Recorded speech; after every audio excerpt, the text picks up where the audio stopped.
আল্লাহ বলেন ওয়াফিল আখিরাতি আযাবুন শাদীদ।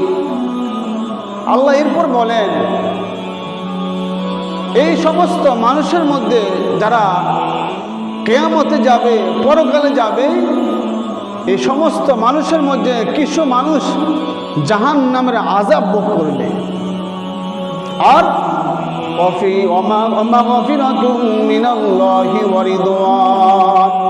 আর কিছু মানুষ আল্লাহর জান্নাতি হয়ে যাবে। সুবহানাল্লাহ। এরা আল্লাহর পক্ষ থেকে রহমত এবং দয়া পাবে, এরা আল্লাহর জান্নাতি হয়ে যাবে। সুবহানাল্লাহ।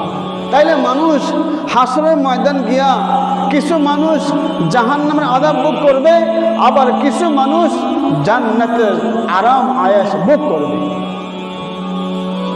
আল্লাহ তো বলেন ওয়ামাল হায়াতুদ দুনিয়া ইল্লা মাতাউল গুরুর।